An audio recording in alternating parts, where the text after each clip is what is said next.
You ready? Let's go. 2-minute daily devo for Tuesday, May 3rd. I'm in the Contemporary English Version today, and our verse of the day comes from the book of Isaiah, chapter 54, verse 17. Here's what it says.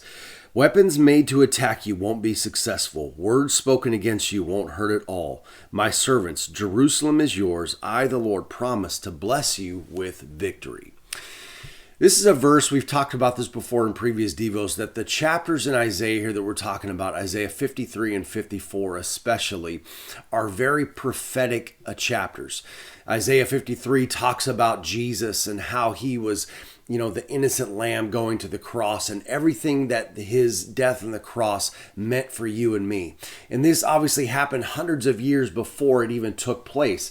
Isaiah 54 is talking about the church and how Jesus, once he died, he has given power and authority to the church. And we are part of the church. And so anything that you see or read here in these chapters is something that you and I have as heirs to the promises that God gave to Abraham.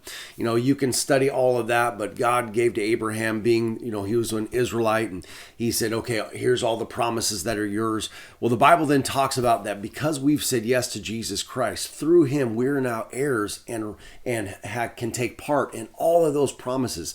And these promises here in Isaiah 54 are part of that. So think about that. Weapons made to attack you won't be successful.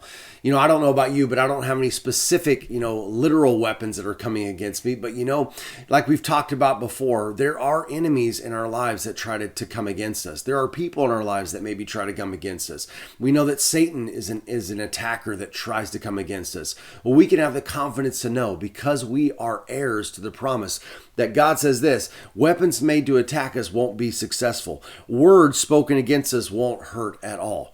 This one may be a little more prevalent in our lives. That if you're dealing with, people out in the world and they find out that you're a Christian, they may not have such nice words for you. This is something that you may deal with, some kind of a, persecution, so to speak. And I use quotes with that because, you may not be put in jail or whatever, but someone may speak in against you because you are professed faith in Jesus Christ. Well, this is saying here that words are not going to hurt us. God basically is saying this: he is going to take care of us. He's going to be there for us to protect us. And look at the final part of that verse here. It says to bless us with victory. You see, that's the ultimate thing that we have through Jesus Christ. It's victory. Victory over any enemy that would come against us, victory over sin, victory over death, the ultimate enemy. That eventually, as we've talked about many times, because we've said yes to Jesus Christ, we have a victory over death, and we're going to be in heaven with Jesus forever. So I want to encourage you today, think about all that you have because you belong to Jesus Christ. All of these promises are for you and for me. All right, that's it, guys. I'll talk to you tomorrow.